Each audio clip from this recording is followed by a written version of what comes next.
You will hear two business studies students, Evelyn and Mark, preparing for a seminar presentation. Well, I think the marketing of food would be a good topic. I read a very interesting article the other day about the Canadian food market. I suppose everybody's interested in food, even if it's trying not to eat. Why Canada? I know that's where you come from, but isn't it just all North America, really? No, that's why I thought this article was interesting. Although lots of US companies are well established in Canada, and vice versa, there are still subtle differences between the two markets. It says here, the Canadian market is definitely not a northern clone of the US. I like that. And it says that if you understand these differences, it can have a big impact on successful food marketing.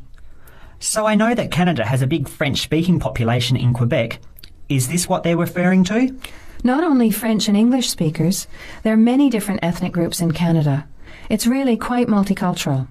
For example, Toronto has large Asian and Italian populations, and Vancouver's got a large Asian population too. And because Canada's population is small, these groups make quite an impact, introducing new styles of cooking. So you can see lots of unfamiliar vegetables and things in the markets, and new restaurants are opening every day. It's great if you love trying out new foods, as many people do. Which kinds of food are becoming popular? Well, some Asian food, I'd say, has been popular for quite a while, like Chinese. But now, Southeast Asian restaurants are becoming very fashionable. Then there's Mediterranean, of course, such as Greek, Italian, and so on. But Caribbean and Mexican food is really taking off among young people these days.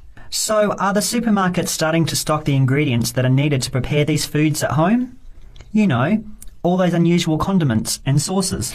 Yes, that's right. It's quite interesting going to the supermarket, isn't it? And noticing how they're introducing sections for foods of different nationalities.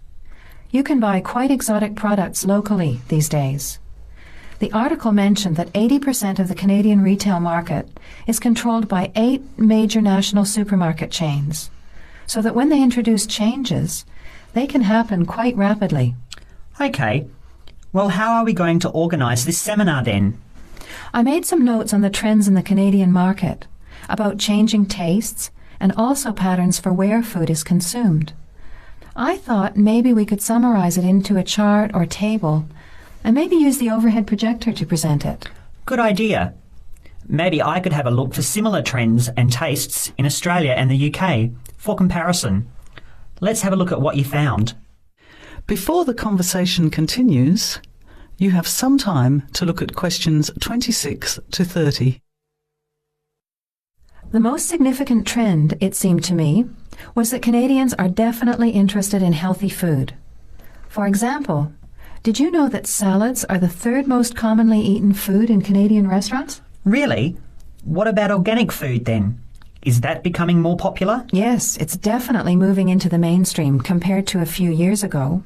And a recent survey showed that 4 out of 5 shoppers said that they check the fat and nutritional information on the packet when they're deciding what to buy.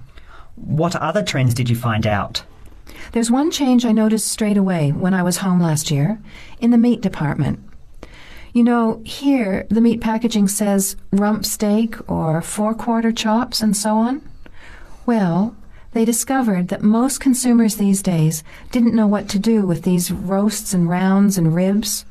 So the government approved a new naming system for cuts of meat, which is related to the required cooking technique. What a good idea. I've never really understood the difference between sirloin, rump, round and all those names. So how many new categories are there? 8. There are 3 kinds of steak, for grilling, for marinating and for simmering.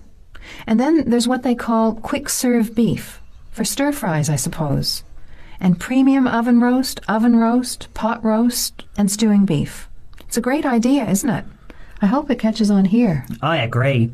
Any other trends that you thought were significant? Well, what's really interesting is what the article called mobile meals. In other words, more and more Canadians are eating meals away from home, but not just eating more junk food. They're projecting a 40% increase in snack food sales over the next 3 years. and the growth is coming from healthy snacks. You know, the ones that have less cholesterol and fat, such as muesli bars, health food bars, and those types of products.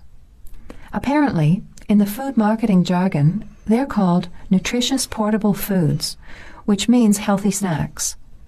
The other major trend is that young people are doing more of the food shopping these days, so marketing has to be aimed more at them, as well as more conventionally at the mother.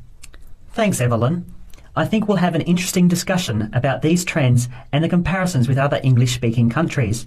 I'll see if I can get some information about them to compare with yours, and meet you on Friday to put it together.